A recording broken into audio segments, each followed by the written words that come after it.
Welcome to the Prayagraj institute. आज हम लोग विश्व के भूगोल का एक महत्वपूर्ण टॉपिक जिसका नाम है अर्थक्वेक अर्थात भूकंप। भूकंपों के बारे में आज विस्तृत चर्चा करने वाले हैं। ठीक है, तो शुरू करते हैं ये अपनी भूकंपी परिचर्चा। ठीक है, चलिए। तो जैसे आपको हेडिंग में ही पता है कि लिखा है भूकंप अर्थात अर्थक्वेक।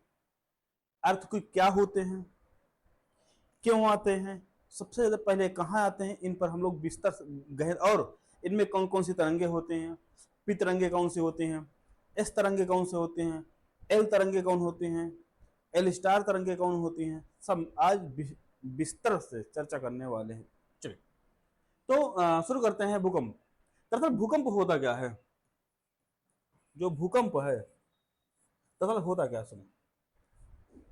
दरअसल भू मीन्स होता है पृथ्वी, कंप मीन्स क्या, कांपना, अर्थात पृथ्वी का कांपना। नॉर्मल जो अर्थ हम लोग लेते हैं, भू मीन्स पृथ्वी, कंप मीन्स कांपना, अर्थात जो पृथ्वी का कांपना, अर्थात जो पृथ्वी के अंदर जो हलचलें होती हैं उसे हम लोग भूकंप अर्थात अर्थक्वेक नाम दे देते हैं। ठीक है,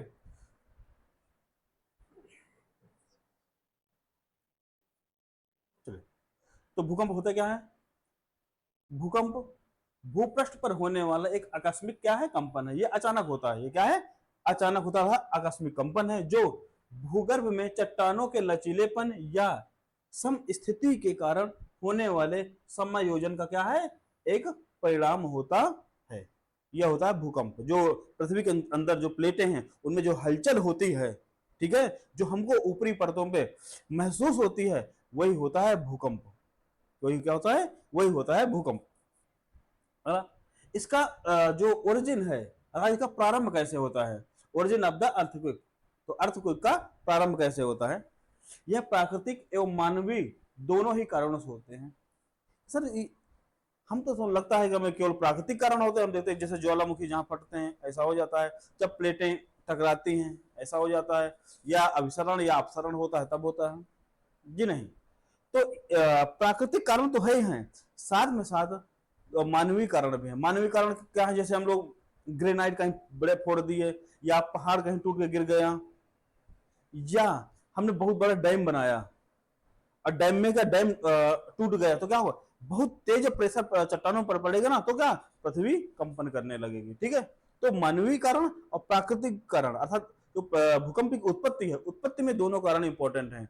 प्राकृतिक कारण और मानवीय कारण, दोनों कारणों से भूकंप आ सकते हैं। ठीक है, चलिए। तो प्राकृतिक कारण कौन कौन से होते हैं, देखते हैं।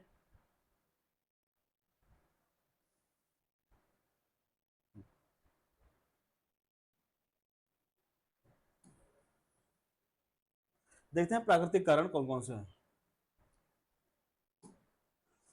प्राकृतिक कारणों में ज्वालामुखी क्रिया हो जाती है, जो वोल्केनिक इरप्शन होती हैं वो हो जाती है। विवर्तनिक अस्थिरता होती है, जो टेक्टोनिक थ्योरी, वो टेक्टोनिक। इसके बाद संतुलन स्थापना के प्रयास, वलन एवं भ्रंशन, प्लूटोनिक घटनाएं, भूगर्भिक गैसों का फैलाव आदि शामिल है। अर्थात जो प्राकृतिक घटनाएं हैं जिससे भूकंप आते हैं, उनमें है ज्वालामुखी, और इसके बाद विवर्तनिक, संतुलन स्थापना का प्रयास, अर्थात क्या है, जब जो प्लेटें हैं, प्लेटों में संतुलन स्थापित होती है, तब भी जो प्लेटें एक दूसरे पर टकराती है, या अभिसरण होता है या अपसरण होता है, इसके माध्यम से फिर क्या होता है, भूकंप की उत्पत्ति होती है, अर्थात भूकंप आते हैं। चलिए, वही बात की। इसके बाद एक जो ज्योग्राफर थे, रीड महोदय, उन्होंने क्या कहा है, रीड के प्रत्यास्थ पुनश्चलन सिद्धांत, इन्होंने एक सिद्धांत दिया। यहां से क्वेश्चन बन सकता है कि प्रत्यास्थ पुनश्चलन सिद्धांत किसने प्रतिपादित किया? तो किसने प्रतिपादित किया? रीड महोदय ने प्रतिपादित किया। रीड के प्रत्यास्थ पुनश्चलन सिद्धांत के अनुसार प्रत्येक चट्टान में तनाव सहने की एक क्षमता होती है। उसके पश्चात यदि तनाव बल और अधिक बढ़ जाए तो चट्टानें क्या हो जाती, टूट जाती हैं, तथा टूटा हुआ भाग पुनः अपने स्थान पर वापस आ जाता है। इस प्रकार चट्टान में भ्रंशन की घटनाएं होती हैं एवं भूकंप आते हैं। इसका क्या मतलब? जैसे कोई रबड़ है, रबड़ को एक इलास्टिक है, वो चौड़ी बढ़ रही है, अर्थात उसकी लंबाई में इंक्रीज हो, लेकिन हाँ वो कब तक बढ़ेगी, कब तक बढ़ेगी, एक लिमिट होगी उसके बढ़ने की। यदि उसको और ज्यादा प्रसार किया जाए तो वो क्या हो जाएगी, वो ब्रेक हो जाएगी, अर्थात वो टूट जाएगी, और टूट जाएगी तो झटका देगी, झटका है वही है, क्या है, वही भूकंपीय है, होगा ना। यदि किसी चीज में आप ज्यादा ताकत लगाते हो, उसकी सहने की क्षमता होती है, जब वो सहन शक्ति पार कर जाती है तभी भूकंप आते हैं। अरे जैसे आप लोग भी है ना, आप कोई कोई बात आपको सुना रहा है, कोई भी व्यक्ति है, एक्स वाई जेड कोई है, एक सहन क्षमता, ठीक है, अरे चले, ठीक है, ठीक है, ठीक है, लेकिन वो आपको सुना ही जा रहा है, सुना ही जा रहा है, एक लिमिट होगी ना कि बस अब इससे ज्यादा हम नहीं सुनेंगे, फिर आपका ज्वालामुखी और भूकंप दोनों फटते हैं। ठीक है, यही जो जीवन में है वही यहाँ चट्टानों में भी है। चलिए, और जो कृत्रिम कारण कौन कौन से हैं देते हैं।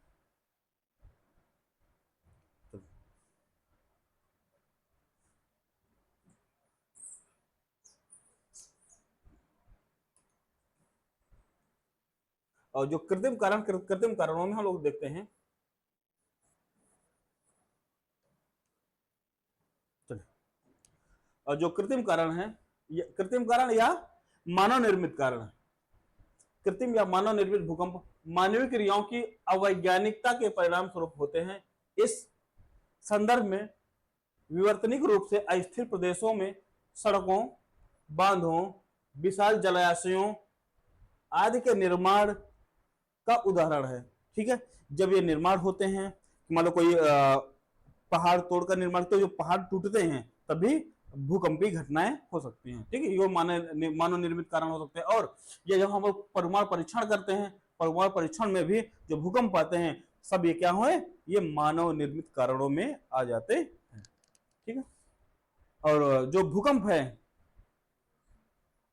भूकंप में आने से पहले वायुमंडल में कौन सी गैसें, कौन सी गैसों की मात्रा में वृद्धि हो जाती है, रेडॉन गैसों की मात्रा में वृद्धि हो जाती है। यहां से क्वेश्चन बन सकता है, क्वेश्चन ये पूछेगा कि भूकंप आने से पहले, ये पूछ रहा, भूकंप आने से पहले वायुमंडल में किन गैसों की अधिकता हो जाएगी, तो कौन, रेडॉन गैसों की अधिकता हो जाएगी, मात्रा में क्या हो, वृद्धि हो जाती है। अतः इस गैस की मात्रा में वृद्धि का होना उस प्रदेश विशेष में भूकंप आने का संकेत है। ये देख लीजिए कि इस वायुमंडल में रेडॉन गैसों की अधिकता हो रही है या इंक्रीज हो रही, इसका मतलब क्या है, भूकंप वहां आने की संभावना प्रबल हो जाती है। ठीक है, ये भूकंप क्या होते हैं, कैसे आते हैं, मैं आपको इस चित्र के माध्यम से समझा रहा हूं।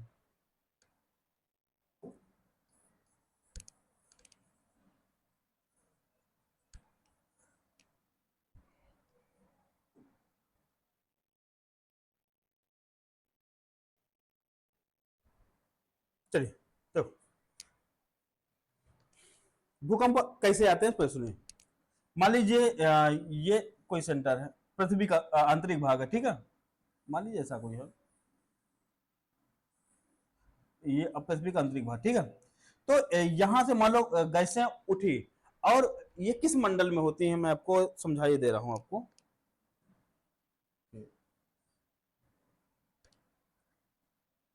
पहले ऐसा समझ लीजिए, फिर इस चित्र के माध्यम से हम लोग समझेंगे।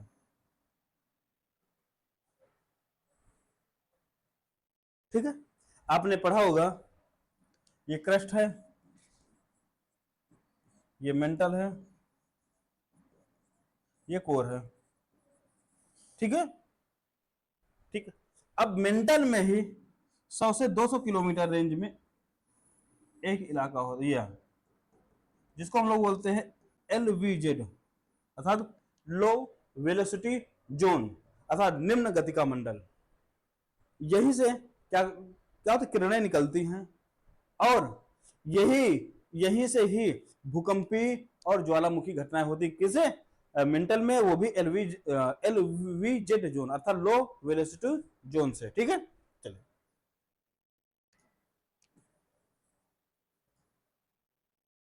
अब देखिए, ये देखो, ये है फोकस बिंदु, देखते जाइए भैया, ये क्या है, ये फोकस पॉइंट है। मैं इसको और बड़ा कर दे रहा हूं, आपको ज्यादा समझ में आएगा।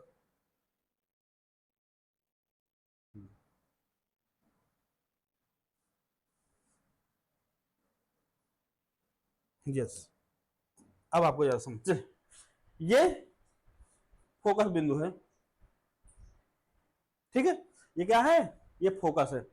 फोकस क्या होता है, जहां से भूकंप उत्पत्ति होती है, यहां इसको बोलते हैं भूकंप, भूकंप उत्पत्ति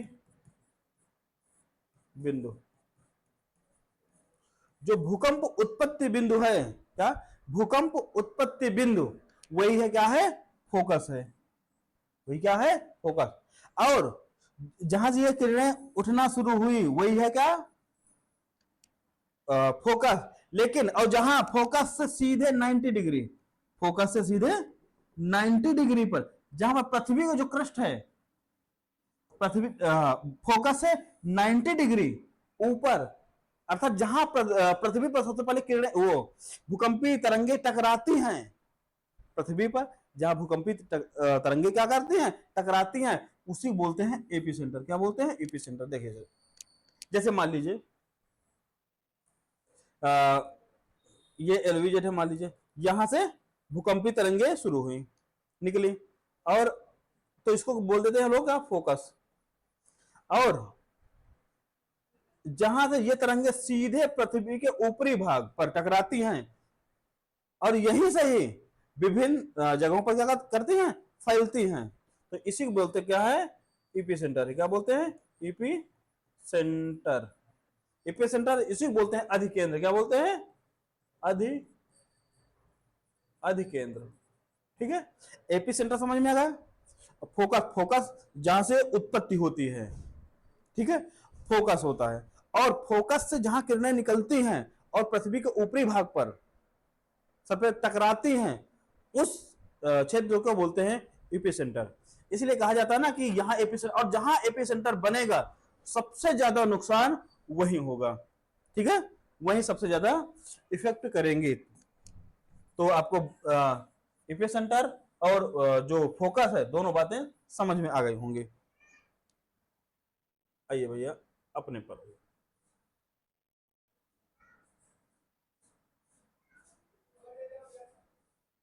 चले, ठीक है, चले, कितने हो गए, ये हो गए।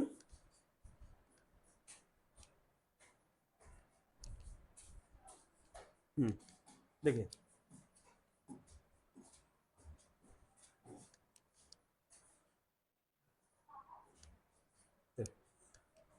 ठीक है, तो समझ गए कि रेडान कैसे जब वायुमंडल में अधिक हो जाएंगी तो क्या होगा, भूकंप आने की संभावना बढ़ जाती है। जिस जगह से भूकंपी तरंगे उत्पन्न होती हैं, देखो जिस जगह से भूकंपी तरंगे उत्पन्न होती है उसे क्या बोलते हैं, भूकंप मूल अर्थात फोकस कहा जाता है, ठीक है। चलिए, तथा जहां पर सबसे पहले भूकंपी लहरों का अनुभव किया जाता है उसे क्या कहते हैं, भूकंप अधिकेंद्र अर्थात एपिसेंटर कहते हैं। अर्थात जहां पर भूकंपी तरंगे अनुभव अर्थात ऊपरी सतह पर जहां हम लोग अनुभव करते हैं उसे क्या बोलते हैं, उसे एपिसेंटर कहा जाता है। अर्थात जहां से उत्पन्न होती हैं उसे फोकस, जहां अनुभव की जाती हैं वो एपिसेंटर होता है, ठीक है। चलिए, अर्थात ये जो है ये फोकस है, और यहाँ सबसे पहले अनुभव की जाती है, यहाँ एपिसेंटर होता है। और जहां एपिसेंटर बनेगा समझ लेना सबसे अधिक नुकसान यही होगा। सबसे अधिक नुकसान कहां पर होगा, एपिसेंटर के आसपास वाले इलाकों में सबसे ज्यादा भूकंप का नुकसान होता है ऊपरी। चलिए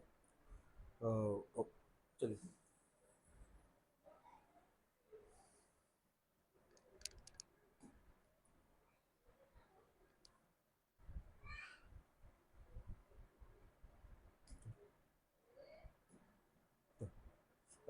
भूकंप मूल की गहराई के आधार पर भूकंपों को 3 वर्गों में बांटा जाता है, ठीक है।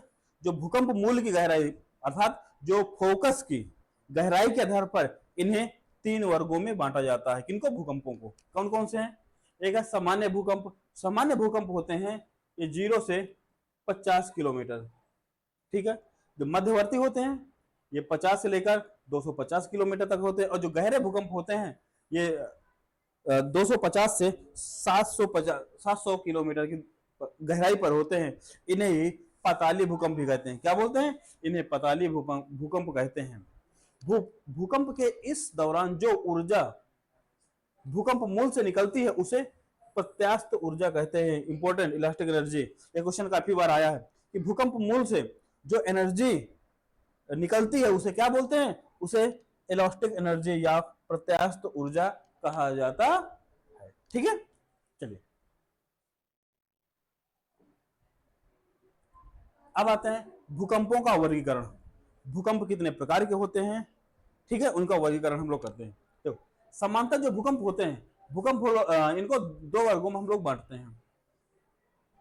एक उद्गम केंद्र की गहराई के आधार पर, अभी जैसे हमने पढ़ा, उद्गम केंद्र की गहराई के आधार पर, अर्थात जो फोकस है, फोकस केंद्र की आधार पर भूकंप का जो वर्गीकरण हम करते हैं। जैसे उद्गम केंद्र उथले भूकंप आपको पता है, ये 0 से लेकर 50 किलोमीटर तक। मध्यवर्ती भूकंप ये 50 से लेकर 250 किलोमीटर तक होते हैं, गहराई पर होते हैं। ठीक है, जो गहरे भूकंप होते हैं 250 किलोमीटर से लेकर 700 किलोमीटर तक जो गहराई में भूकंप पाए जाते हैं, उन्हें गहरे भूकंप या पाताली भूकंप कहते हैं। ठीक है, इसी के तहत अब आते हैं उत्पत्ति के कारकों के आधार पर भूकंप कितने प्रकार के होते हैं। जो उत्पत्ति के आधार पर भूकंप दो प्रकार के होते हैं, या तो होंगे प्राकृतिक या तो होंगे मानव निर्मित भूकंप होंगे। प्राकृतिक में कौन कौन सी घटनाएं आती हैं, देखिए प्राकृतिक भूकंप, दूसरा कृत्रिम या मानव निर्मित भूकंप। प्राकृतिक में संतुलन मूलक भूकंप आते हैं, ज्वालामुखी भूकंप आते हैं, वितलीय भूकंप आते हैं और विवर्तनिक भूकंप आते हैं। और कृत्रिम में कौन कौन से होते बताए ना, ये बांध हो गया, बड़े जलाशय हो गए, ठीक है, परमाणु परीक्षण हो गए। इन सभी कारणों से जो भूकंप आते हैं उन्हें कृत्रिम या मानव निर्मित भूकंप कहते हैं। ठीक है,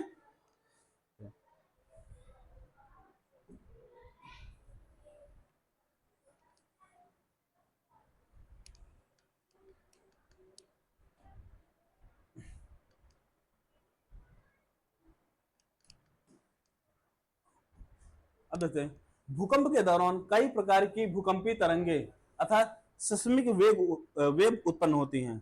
जब भूकंप आते हैं तो कई प्रकार की तरंगे उत्पन्न होती हैं, जैसे पी वेव जिसे लोग प्राथमिक तरंगे कहते हैं, एस वेव होती हैं, फिर एल वेव होती हैं, बहुत सारी तरंगे होती हैं, इन पर अभी चर्चा करने वाले हैं। ठीक है, तो कई प्रकार की भूकंपीय तरंगे उत्पन्न होती हैं जिन्हें हम लोग क्या बोलते हैं, सिस्मिक वेव बोलते हैं। ये 3 श्रेणियों में रखा जाता है। जो भूकंपीय तरंगे हैं इनको 3 श्रेणियों में रखा जाता है। देखते हैं, प्राथमिक अथवा लंबात्मक तरंगे, प्राइमरी और लॉन्गिट्यूडिनल वेव्स। जो प्राथमिक तरंगे होती हैं इन्हीं क्या बोलते हैं, पी तरंगे भी कहा जाता है। जो प्राथमिक या प्राइमरी वेव्स होती हैं इन्हें पी तरंगे कहा जाता है। पी तरंगों की क्या विशेषता है ये देखते हैं। क्वेश्चन स्टेटमेंट में जब बनाएगा तो ऐसे बनाएगा। ठीक है, चलिए, तो ये अनुदैर्ध्य तरंगे हैं, ये ध्वनि तरंगों की भांति चलती हैं। पी तरंगे कैसी तरंगे हैं, ये अनुदैर्ध्य तरंगे होती हैं, और ये ध्वनि, जैसे जो ध्वनि का है ना, ध्वनि तरंगों की भांति क्या करती हैं, ये चलती हैं। तीनों भूकंपी लहरों में सर्वाधिक तीव्र गति से होती हैं। तीनों भूकंपी लहरें मतलब क्या है, ये पी तरंग है, एस है और एल वेव। ठीक है, और एल या एस भी बोलते हैं, सरफेस तरंग भी बोलते हैं। ठीक है, इन तीनों भूकंपी तरंगों में सबसे तेज चलती हैं पी तरंगे, और ये तीनों माध्यम में चल सकती हैं, तीनों माध्यमों में भी चल सकती हैं। ठीक है, यह ठोस के साथ साथ तरल माध्यम में भी क्या कर सकती है, चल सकती है। यदि ठोस की तुलना में तरल में क्या होती है, इसकी गति थोड़ी धीमी हो जाती है, अर्थात इसकी गति क्या हो जाती है, मंद हो जाती है। अर्थात जो पी तरंगे होती हैं, जो सॉलिड माध्यम है उसमें सबसे तेज चलती हैं, और जो तरल माध्यम है चलती हैं लेकिन थोड़ी गति मंद हो जाती है। ठीक है, अगला है एस तरंगों की बात कर, जो एस तरंगों की तुलना में इनकी गति क्या होती है, 66% क्या होती है, अधिक होती है। अर्थात एस तरंगे हैं, इस तरंगों से जो पी तरंगों की गति है 66% अधिक होती है। ठीक है, चलो चलिए ये चित्र के माध्यम से हम लोग समझते हैं।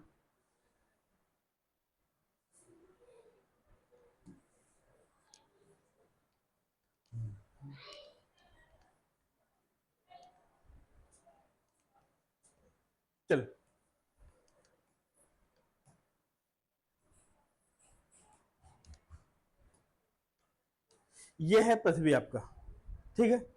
अब हम समझते हैं कैसे तरंगे चलते हैं। देखिए, ये मान लो एपी सेंटर है, ठीक है। एपी सेंटर से तरंगे देखो दोनों तरफ चलती हैं, साइड से भी चलती हैं, नीचे भी चलती हैं, ठीक है। और इन्हीं तरंगों के आधार पर, जो भूकंपीय तरंगे हैं, इन्हीं के आधार पर हम अंदाजा लगाते हैं जो पृथ्वी का कोर है ये ठोस में है, तरल में है, भूकंपीय तरंगों के आधार पर लगाते हैं। नहीं कभी हम खोद के थोड़ी देखे हैं पृथ्वी का केंद्र कितना गर्म है, कहाँ ठोस है, कहाँ द्रव अवस्था में है, ठीक है। इन्हीं भूकंपीय तरंगों के आधार पर हम लोग इसका अनुमान लगाते हैं, गणना करते हैं। नहीं तो जो पृथ्वी की मैक्सिमम ड्रिल हुई है लगभग 8 किलोमीटर हुई है। एक जगह वहां सबसे ज्यादा गहराई जहां खोदा गया, रूस में खोदा गया है ना, तो जो अफ्रीका खाने हैं उनमें भी मुश्किल 5 किलोमीटर तक गहराई, 5-7 किलोमीटर से अधिक गहराई पर आप नहीं खोद पाए हैं अभी तक।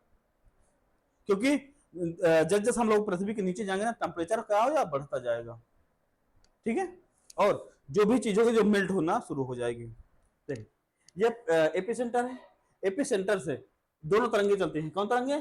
पी और एस तरंगे, अर्थात प्राइमरी और सेकेंडरी अर्थात द्वितीय तरंगे दोनों चलती हैं। जिस हम लोग मेंटल की ओर देखो, ये क्रस्ट है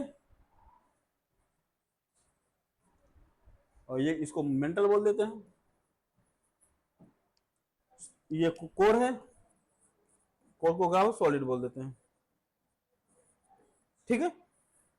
कोर है। चलिए अब देखो, जो हम ये क्रस्ट से भूकंपी तरंगे पी और एस दोनों चलते हैं, दोनों चल रही हैं। जब हम लोग मेंटल में आते हैं, जैसे हम लोग क्या मेंटल में आए, और मेंटल क्या है, ये द्रव अवस्था में, कुछ भाग गया है द्रव अवस्था में। तो अब द्रव अवस्था में आपको पता है पी तरंगे तो चल सकती हैं, लेकिन एस तरंगे नहीं चलती हैं। तो एस तरंगे क्या हो जाते हैं, एस तरंगे विक्षेपित हो जाते हैं। क्या होते हैं? एस तरंगे विक्षेपित हो जाती हैं।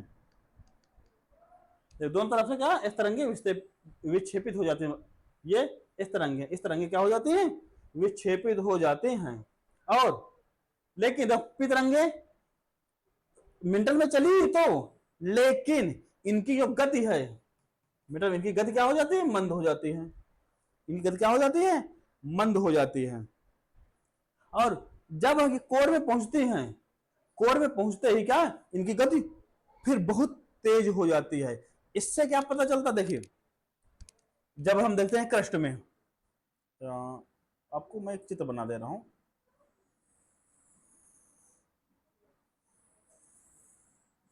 ये मान लीजिए, देखो यहां से ये 3 पार्ट है, ठीक है। यहां से पी तरंगे और एस तरंगे चलना शुरू करते हैं। ये मान लो ये पी तरंगे हैं, ये एस तरंगे हैं, चल रहे हैं। लेकिन देखो अब यहां पर जो ये पी तरंगे हैं और ये एस तरंगे हैं, ये चलना शुरू कर देती हैं। जब मेंटल पर आती है ना, तो इनकी गति अर्थात पी तरंगों की गति क्या हो जाती है, गति स्लो हो जाती है। लेकिन जो एस तरंगे हैं ये विक्षेपित हो जाती हैं। और फिर गति, और जब कोर में हम लोग, जब कोर में तरंगे चलती हैं तो इनकी गति बहुत तेज हो जाती है। अर्थात इससे पता चलता है कि जो क्रस्ट है ये ठोस अवस्था में, फिर मेंटल द्रव अवस्था में है। इसके जब कोर पहुंचते हैं, कोर क्या है, ठोस अवस्था में पाया जाता है।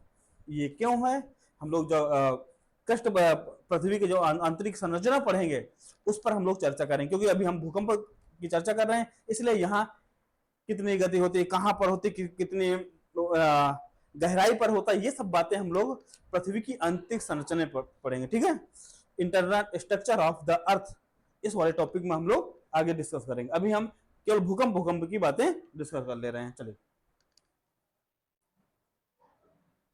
अगला है, अब आते हैं इस तरह पी तरंगे हो गई। अब हम लोग बात करते हैं इस तरंगों की, अर्थात सेकेंडरी वेव्स।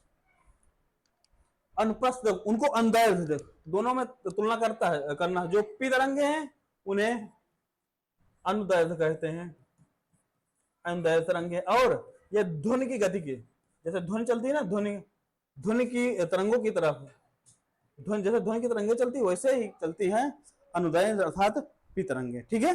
और लेकिन अनुप्रस्थ तरंगे, इन्हें गौड़ तरंगे या सेकेंडरी या ट्रांसवेव कहा जाता है। इन्हें एस तरंगे भी कहते हैं क्योंकि ये प्रकाश तरंगों की भांति चलती हैं। जब एस तरंगे हैं ये प्रकाश तरंगों की भांति चलती हैं, और जो पी तरंगे हैं ये ध्वनि तरंगों की भांति चलती हैं। इस तरंगों की अनुप्रस्थ कहते हैं और एस को अनुप्रस्थ कहते हैं, पी को अनुदैर्घ्य कहते हैं। और जो एस तरंगे हैं केवल ठोस माध्यम में ही चल सकते हैं, लेकिन जो पी तरंगे हैं ठोस द्रव दोनों में चल सकती है। दोनों आपको याद रखना पैरेलल, ठीक है। चलते तरल माध्यम में प्राय ये क्या हो जाती है, लुप्त हो जाती है अर्थात समाप्त हो जाती है। चूंकि ये पृथ्वी के क्रोड से गुजर नहीं पाती, अर्थात इस तरंगों से पृथ्वी के क्रोड के तरल होने के संबंध में अनुमान लगाया जाता है कि जो पृथ्वी का ऊपरी भाग जो क्रोड वाला भाग है वो क्या है, द्रव अवस्था में पाया जाता है, इसलिए ये तरंगे क्या होती हैं, चल नहीं पाती हैं। फिर जो सबसे जो आंतरिक क्रोड है, जो बाह्य क्रोड वो द्रव अवस्था में है, जो आंतरिक क्रोड है वो ठोस अवस्था में है, ठीक है। चलिए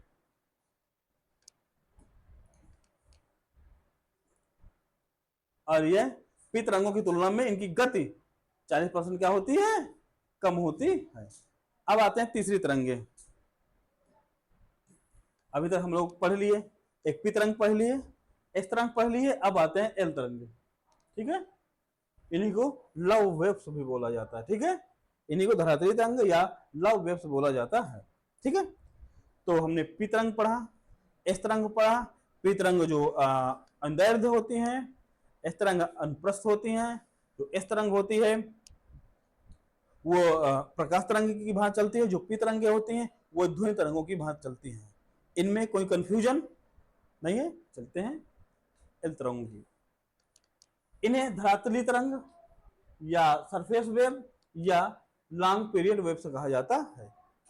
इसे किससे प्रदर्शित करते, इसे एल से प्रदर्शित करते हैं, इन्हें एल तरंगे भी कहा जाता है। ये पृथ्वी के ऊपरी भाग को ही प्रभावित करती है। क्या कहती है, ये ऊपरी भाग को प्रभावित करती है। अर्थात सबसे खतरनाक तरंग कोई पूछा जाए कि सबसे ज्यादा विनाशकारी तरंग कौन सी होती है, ये एल वेव्स होती है। क्या होती है, एल वेव्स होते हैं। इन्हीं को लव वेव्स भी कहा जाता है। क्या बोला जाता है, लव वेव्स कहा जाता है। अर्थात पता है ये बहुत खतरनाक है ना, तो ये तरंगे भी बहुत खतरनाक वाली तरंगे होती हैं। चलिए, ये अत्यधिक प्रभावशाली तरंगे हैं एवं सबसे लंबा मार्ग तय करती हैं। तो कभी क्वेश्चन पूछ ले कौन सी ऐसी भूकंपी तरंगे जो सबसे अधिक लंबा मार्ग तय करती हैं, वो है एल वेव्स, ठीक है। चलिए, इनकी गति काफी धीमी होती है। जो ज्यादा धीमी गति से होगा नुकसान वही ज्यादा पहुंचाएगा, ठीक है। जैसे आप सोच रहे होंगे जो धीमी गति से वो कैसे पहुंचेगा। जैसे मान लीजिए आप कहीं पर गोली मारी है किसी कांच पर, मान लीजिए, तो जो गोली मारेंगे तो उतना सा छेद, स्पीड में है तो उतना सा ही छेद करके निकल जाएगा। लेकिन उसी पर आप पत्थर मार दीजिए, पत्थर की स्पीड धीमी है लेकिन उस पूरे जब कांच में मारेंगे ना पूरा कांच टूट जाएगा, लेकिन जब गोली मारेंगे तो केवल छेद होगा।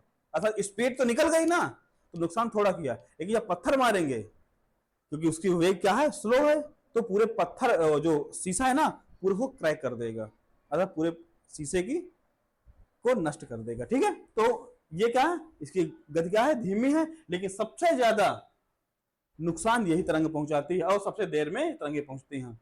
इनका जो प्रभाव सबसे अधिक विनाशकारी होता है। क्वेश्चन पूछ सकता है कि ऐसी कौन सी तरंगे हैं जो सबसे ज्यादा विनाशकारी होती हैं। वो कौन सी तरंगे होती हैं, वो होती हैं एल तरंगे। कौन सी तरंगे होती हैं, एल तरंगे सबसे ज्यादा विनाशकारी होती।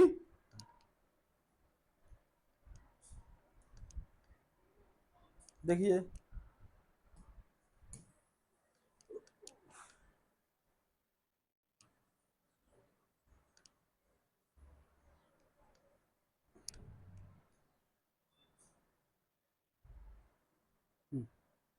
देखिए ये पी तरंगे है, देखिए इनकी स्पीड क्या ज्यादा है, इनकी इनसे कम स्पीड किनकी है, इनकी है। सबसे कम स्पीड क्या है, लेकिन देखो जिसमें स्पीड कम होगी उसमें आयाम क्या होगा, ज्यादा होगा, ठीक है। इनमें आयाम कम है, इनमें उससे ज्यादा इनमें आयाम है, इसके बाद सबसे ज्यादा आयाम किसमें है, इसमें है, ठीक है ना। धीरे चलेंगे लेकिन सबसे ज्यादा नुकसान यही तरंगे पहुंचा देंगे। कौन सी? धरातली तरंगे, जिसे एल वेव बोलते हैं। ये सेकेंडरी वेव है, ये प्राइमरी सबसे ज्यादा गति इनकी है, इसके बाद इनकी गति है, इसके बाद इनकी गति है। ठीक है, तो सबसे धीमी गति पूछा जाए तो एल वेव की है, तो एस वेव है मध्यम गति वाली है, और पी वेव सर्वाधिक तेजी गति वाली है। ठीक है, चलिए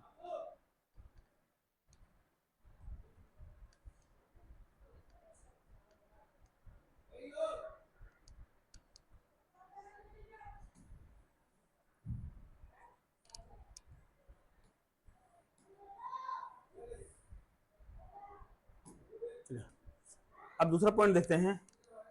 जो पी और एस लहरें युग्म में चलती हैं, जो पी तरंगे होती हैं और एस तरंगे होती हैं, जो दोनों किस युग्म में चलती हैं, अर्थात साथ साथ चलती हैं। पी एस की गति सर्वाधिक होती है, जो पी एस होती है उनकी गति क्या हो, सर्वाधिक होती है। और पीजी और S G, PG S G की गति क्या होती है, न्यूनतम होती है। जो पी और एस तरंगे साथ चलती हैं, लेकिन उनका डिवाइडेशन कर दिया गया है।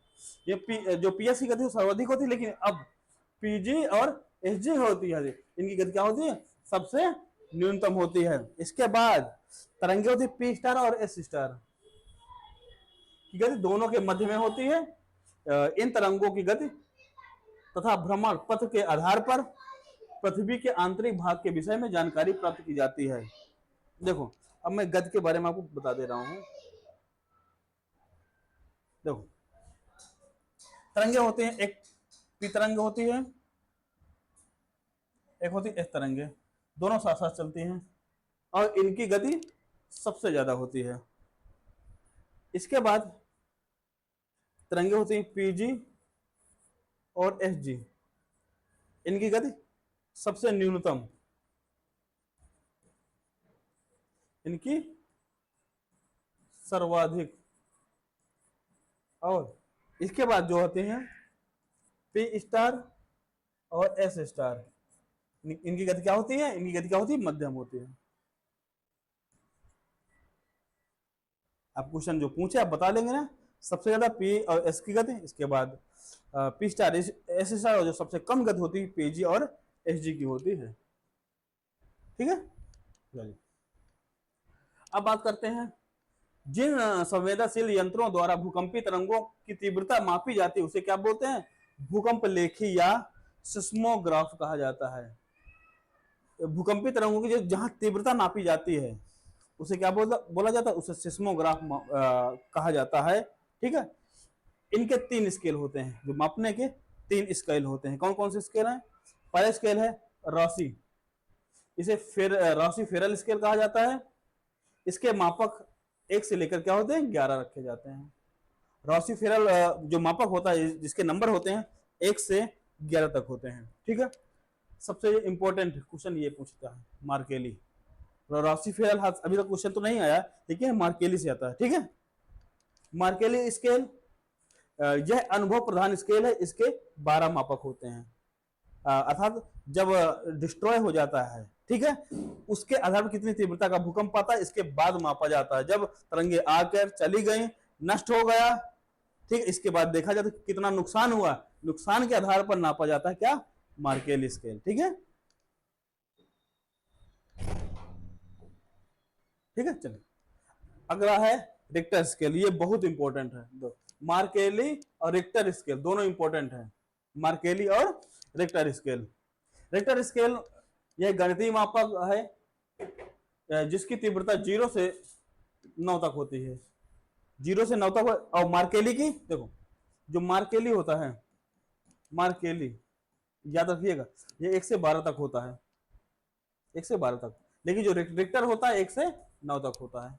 ठीक है, रिक्टर स्केल पर प्रत्येक अगली इकाई पिछली इकाई से कितनी, 10 गुना अधिक तीव्र होती है। ठीक है, जो रिक्टर स्केल होता है, जो उसकी गति होती है एक स्केल से दूसरे स्केल तक, 2 तक, उसकी गति क्या होती है, 10 गुना तीव्र होती है। इस मैप के माध्यम से हम लोग समझ रहे हैं। देखिए ये मैप है,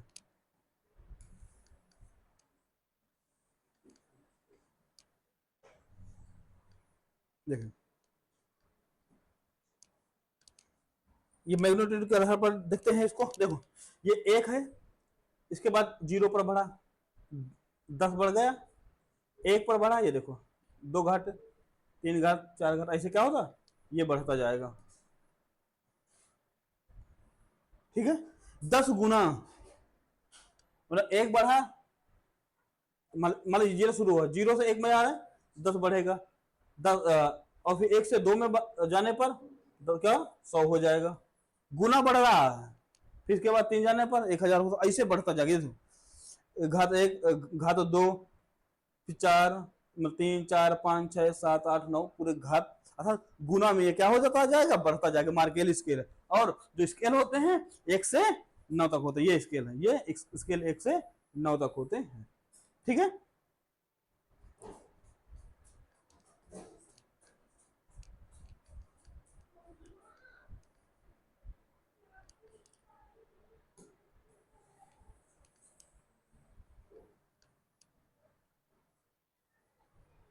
चलिए देखते हैं।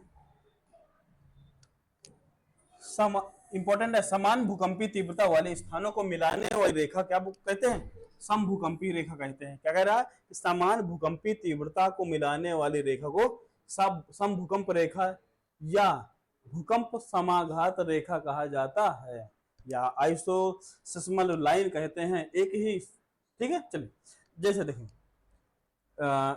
कोई इलाके हैं, मान लो चलिए भारत मान लेते हैं, चलो कोई बात नहीं, आपको ज्यादा समझ में आएगा। मैं 2 चीज आपको समझा दे रहा हूँ एक साथ ही। चलिए नया पेज करके पहले ये चीज समझ लीजिए, मैं आपको एक अच्छे पेज में समझा दूं। चलिए, जो समान तीव्रता जिन स्थानों पर आती है उन्हें समभूकंपीय रेखा कहा जाता है। लेकिन दूसरा पॉइंट समझना आपको, यदि एक ही समय पर आने वाले भूकंपीय क्षेत्रों को मिलाने वाली रेखा होमोसिस्मल लाइन कहलाती है, होमोसिस्मल लाइन कहलाती है। अब दोनों में अंतर देखते हैं। ठीक है, समान तीव्रता एक है, समान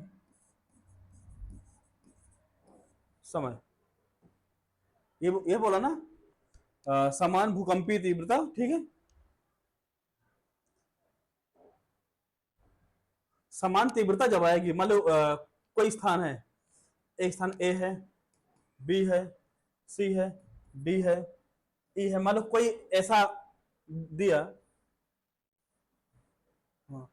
सी दिया, डी दिया, ऐसा कुछ दिया, डी। ठीक है, तो इन स्थानों पर समान, मान लीजिए यहां पर 6 रिक्टर स्केल का भूकंप आया, तो यहां हर जगह 6 आया। इन स्थानों, ए स्थान, बी स्थान, सी स्थान है, तो इन स्थानों को जो मिलाने वाली रेखा है, मान लीजिए इसी बोलते हैं समाघात रेखा। ठीक है, क्या बोलते हैं, समाघात रेखा, या समाघात रेखा, या इसको बोलते हैं सम भूकंपीय रेखा। क्या बोलते हैं, सम भूकंपीय रेखा, सम भूकंपी। सम मीन्स क्या, एक समान, जिन स्थानों पर एक समान भूकंप आते हैं उन्हें समभूकंप रेखी या भूकंपीय समाघात रेखाएं कहा जाता है। अब देखिए, यदि कई स्थान है, एक ही टाइम पर भूकंप आए, मान लो ये, चलो ये का स्थान है, चलो ये खा स्थान है, ये गा है, ये घा है, कोई ऐसा स्थान है, यदि एक ही टाइम में मान लो सुबह के 7 AM पर भूकंप आए, तो 7 AM पर इन सभी स्थानों पर भूकंप आया मान लीजिए, तो इन स्थानों को जो मिलान करने वाली रेखा होगी उसको क्या बोलते हैं, होमोसिस्मल लाइन कहा जाता है। कौन, क्या कहा जाता है, होमोसिस्मल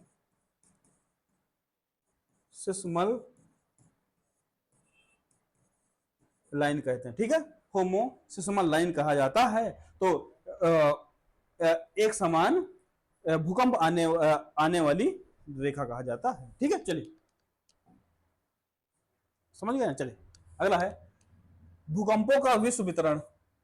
भूकंप कहाँ कहाँ पूरे विश्व में भूकंप कहाँ कहाँ पर आते हैं, या किन महाद्वीपों पर आते हैं ज्यादा, या किन महासागरों पर ज्यादा भूकंप आते हैं, इनकी हम लोग चर्चा करेंगे। ठीक, भूकंपों का विश्व वितरण, distribution of earthquakes across the world. विश्व में भूकंपों का वितरण उन्हीं क्षेत्रों से संबंधित है जो भूगर्भिक रूप से अपेक्षाकृत कमजोर तथा अव्यवस्थित हैं। या तो उनकी जो चट्टानें कमजोर हैं या तो अव्यवस्थित हैं, उन्हीं स्थानों पर क्या आएगा, भूकंप आएगा ज्यादा। भूकंप के ऐसे क्षेत्र मोटे तौर पर दो विवर्तनिक घटनाओं से संबंधित होते हैं। दो विवर्तनिक घटनाओं से संबंधित, अर्थात विवर्तनिक घटनाएं क्या होती हैं, जहां या तो अभिसरण हो रहा होगा या तो अपसरण हो रहा होगा। समझ रहे हैं ना बात को, या तो अभिसरण हो रहा होगा या तो अपसरण हो रहा होगा, तो वहीं पर भूकंपी घटनाएं होती हैं। ठीक है, या तो प्लेटों के किनारे आएंगे या तो भ्रंशों के सहारे आएंगे, या तो प्लेटों के सहारे भूकंप आएंगे या तो भ्रंश, जब कगार बनते हैं तो वहां भूकंप आएंगे। ठीक है, विश्व में भूकंप की कुछ विस्तृत पेटियां हैं। पहली पेटी है भूकंपी पेटी, जिसको ये बहुत इंपॉर्टेंट है। ठीक है, विश्व में जो भूकंपी पेटियां हैं, तो पहली पेटी है जो सबसे ज्यादा भूकंप आते हैं, सबसे विश्व में सबसे ज्यादा भूकंप आते हैं, तो क्या, प्रशांत महासागरीय तटीय पेटी में आते हैं। कौन सी पेटी है, प्रशांत महासागरीय तटीय पेटी है, जहां पर भूकंप आते हैं सबसे ज्यादा। तो यह विश्व का सबसे विस्तृत भूकंप क्षेत्र है, यहाँ संपूर्ण विश्व के 63% भूकंप आते हैं। जो परिप्रशांत पेटी जिसे हम लोग बोलते हैं, क्या बोलते हैं, परिप्रशांत पेटी, पूरे विश्व के जितने भूकंप आते हैं उनमें 63% भूकंप कहाँ आते हैं, इसी प्रशांत महासागरीय पेटी में आते हैं। इस क्षेत्र में क्षेत्र कौन कौन से हैं, देखो, चिली हो गया, कैलिफोर्निया होगा, अलास्का हो गया, अलास्का के बाद होगा जापान, देखो जापान सबसे ज्यादा भूकंप, जापान हो गया, फिलीपींस हो गया, न्यूजीलैंड आदि स्थान आते हैं। ठीक है, जापान, फिलीपींस, न्यूजीलैंड, चिली, ये सब क्या है, ये प्रशांत पेटी पर आते हैं, परिप्रशांत पेटी बोलते हैं। इसे हम लोग क्या बोलते हैं, रिंग ऑफ फायर बोलते हैं। क्या, रिंग ऑफ फायर, यही इलाका है रिंग ऑफ फायर वाला। ठीक है, जहां पर ये भूकंप आते हैं। ठीक है, यहां भूकंप का सीधा संबंध प्लेटी अभिसरण, भूपर्पटी की चट्टानों संस्तरों में भ्रंशन तथा ज्वालामुखी क्रिया से होता है। अब ये पूछा ना, अभिसरण, अभिसरण क्या होता है, जहां दो प्लेटें, मान लीजिए एक प्लेट ये, एक प्लेट ये, जब दो प्लेटें आपस में क्या करती है, एक दूसरे के पास आती है और आपस में क्या करती हैं, टकराती हैं। इन स्थानों पर क्या, जो जब दो प्लेटें आपस में अभिसरित होती हैं, आपस में मिलती हैं, आपस में टकराती हैं, उन क्षेत्रों पर भूकंप और ज्वालामुखी दोनों की घटनाएं होती हैं। ठीक है, इन्हें बोलते हैं अभिसरण। अभिसरण मतलब जहां दो प्लेटें आपस में टकराना, मिलना, वही होता है अब अभिसरण। अपसरण क्या होता है, जहां दो प्लेटें एक दूसरे पर क्या होती है, दूर जाती हैं, उन्हें क्या बोलते हैं, अपसरण कहते हैं। कल वाली क्लास में हम लोग विस्तार से चर्चा हम लोग किए थे। चलिए, ठीक है, अब जो दूसरी पेटी है जिसे बोलते हैं मध्य महाद्वीपीय पेटी, मिड कॉन्टिनेंटल बेल्ट। अभी इन पेटियों को मैं चित्र भी दिखाने वाला हूं, तो धैर्य बनाए रखिए, कौन कौन सी पेटियां हैं और कहां कहां भूकंप आते हैं, इनका मैप भी दिखाने वाला हूं। ठीक है, चलिए, तो मध्य महाद्वीपीय पेटी या मिड कॉन्टिनेंटल बेल्ट जिसे कहते हैं, इस पेटी में विश्व के 21% भूकंप आते। देखो, जो प्रशांत पेटी है, प्रशांत पेटी है, उसमें कितने 63% भूकंप आते हैं, और जो मध्य महाद्वीपीय पेटी है, महाद्वीपीय पेटी, इसमें 21% भूकंप आते हैं। दोनों बातें समझ में आ गई। यह पेटी अभिसरण का क्षेत्र है। अभिसरण मतलब जहां दो प्लेटें आपस में टकराती हैं, मिलती हैं। अब देखोगे जो नेपाल वाला इलाका है ना, वो भी अभिसरण वाला, इंडियन प्लेट और यूरोशियन प्लेट जहां टकराती हैं, वहां बना हिमालय, और हिमालय में इसी वजह से क्या आते हैं, भूकंप आते हैं, क्योंकि वो भी एक क्या है, अभिसरण का क्षेत्र है। ठीक है, चलिए, और अब ईरान में देखे होंगे भूकंप आते हैं। अभी बता रहे हैं कौन कौन सी पेटी कहां कहां किन किन क्षेत्रों में, पूरे विश्व का मैप दिखाएंगे और पेटियों पर चर्चा करेंगे। ठीक है, चलिए, अभिसरण का क्षेत्र है, इनमें आने वाली अधिकांश भूकंप संतुलन मूलक तथा भ्रंश मूलक हैं। यह पट्टी केप वर्डे से शुरू होकर अटलांटिक महासागर, भूमध्य सागर को पार कर अल्पस अल्पस, काकेशस, हिमालय जैसे नवीन पर्वत श्रेणियों से होते हुए दक्षिण की ओर मुड़ जाती है और दक्षिणी पूर्वी महाद्वीपों में जाकर प्रशांत महासागरीय पेटी से मिल जाती है। भारत का भूकंप क्षेत्र इसी पेटी के अंतर्गत सम्मिलित है। तो क्वेश्चन पूछ सकता है कि जो भारत का भूकंपीय क्षेत्र है किस पेटी के अंतर्गत आता है? तो किस पेटी के अंतर्गत आता है? ये आता है मध्य महाद्वीपीय पेटी अर्थात मिड कॉन्टिनेंटल बेल्ट के तहत आता है। ठीक है, अगला है सबसे जो लास्ट पेटी है,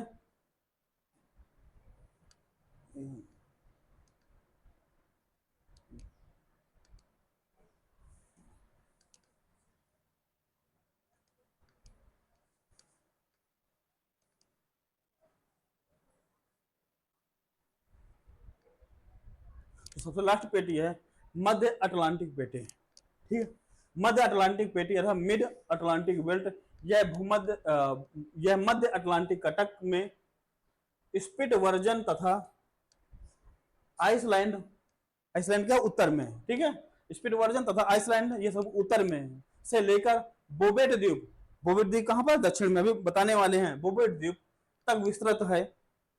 इनमें सर्वाधिक भूकंप भूमध्य रेखा के आसपास पाए, कहां पर पाए जाते हैं?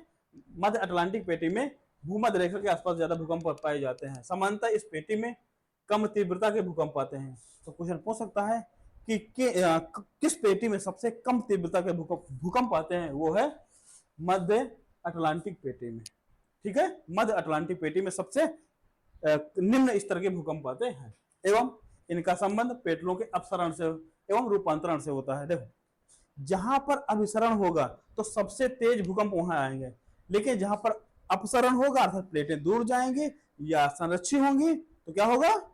तो वहां प्लेटें, संरक्षित प्लेटें होंगी तो वहां भूकंप स्लो गति से आएंगे। ठीक है, तो अन्य क्षेत्र कौन कौन से हैं जहां भूकंप और आ सकते हैं? धीमी गति वाले, पूर्वी अफ्रीका के लंबी भ्रंश घाटी, अदन की खाड़ी से अरब सागर तक का क्षेत्र, हिंद महासागर की भूकंपीय पेटी इसमें क्या है? सम्मिलित है। जो अपना हिंद महासागर है वहां की जो भूकंपीय घाटी है वो भी इस पेटी के तहत, मतलब जहां पर थोड़े बड़े भूकंप और आ सकते हैं ये होते हैं अदर वाले। ठीक, अब देख लीजिए कहां कहां भूकंप आते हैं, ये विश्व का मैप है।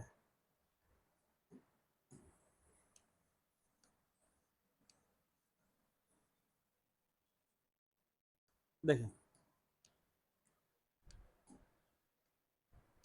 ये अपना एशिया, ये पूरा क्या है? ये यहां से लेकर ये एशिया है, ये है उत्तर अमेरिका, ये है दक्षिण अमेरिका। देखे, क्योंकि पृथ्वी गोल है इसलिए ये वाला इलाका, ये वाला इलाका हम लोग एक साथ बना दिए हैं, अर्थात जो ये इलाका है पूरा ये है, और यहां से लेकर ये वाला, यही वाला इलाका, जो ये इलाका है हम लोग कहां बना दिए? ये बना दिए हैं। ये नॉर्थ अमेरिका है, ये साउथ अमेरिका, और जो ये इलाका है ये पूरा, ये है प्रशांत महासागर। क्या है? ये प्रशांत महासागर है। प्रशांत, जो प्रशांत महासागर है यही है प्रशांत महासागरीय पेटी, यहीं पर पाई जाती है। यही ये आपको दिख रहा है ना रिंग जैसे ना, यही है रिंग ऑफ फायर, यहीं पर ही सबसे ज्यादा भूकंप आते हैं। ये है क्या है? ये रिंग ऑफ फायर है, और यहीं पर सबसे ज्यादा क्या है? भूकंप आते हैं। कितने?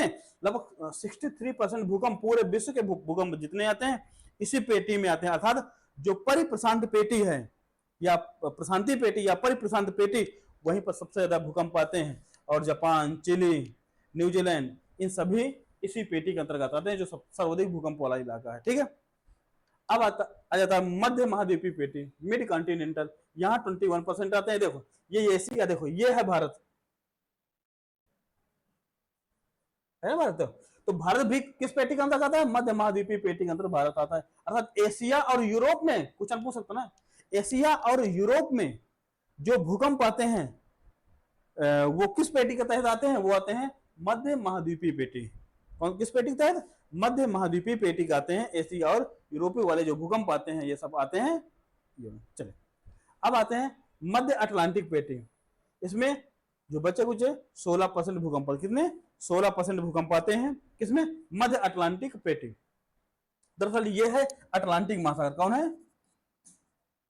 अटलांटिक, यह है अटलांटिक महासागर।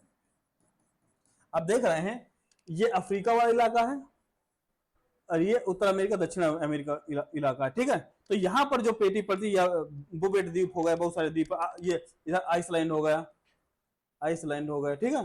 हाँ ठीक, ये ऊपर ये ग्रीनलैंड होगा, ये बोवेट द्वीप होगा, ठीक है। तो यहां से लेकर यहां तक जो पेटी पाई जाती है इसे बोलते हैं मध्य अटलांटिक पेटी। और यहां पर भूकंप पूरे विश्व के 16% अर्थात अब देख ले सिक्वेंस से सबसे ज्यादा भूकंप कहाँ आते हैं, सबसे ज्यादा जो भूकंप आते हैं ये आते हैं प्रशांत पेटी में। इसके बाद आते हैं मध्य महाद्वीपीय पेटी में। इसके बाद भूकंप आते हैं मध्य अटलांटिक पेटी में। और जो कुछ बचे अन्य इलाके हैं, थोड़े बड़े इलाके कहां पर ये आते विषुवत रेखा पर, और कुछ अफ्रीका के इलाके आते हैं अन्य अन्य पेटी में। और कहा जो हिंद महासागर वाला इलाका, यहाँ पर थोड़े बड़े भूकंप और आ जाते हैं। ये थी आज की विस्तृत भूकंप की क्लास। ये क्लास कैसी लगी, ये प्रतिक्रिया आप हमारे YouTube चैनल पर कमेंट के माध्यम से जरूर दीजिए, ठीक है। तो मिलते हैं नेक्स्ट वीडियो में, तब तक के लिए नमस्कार, धन्यवाद।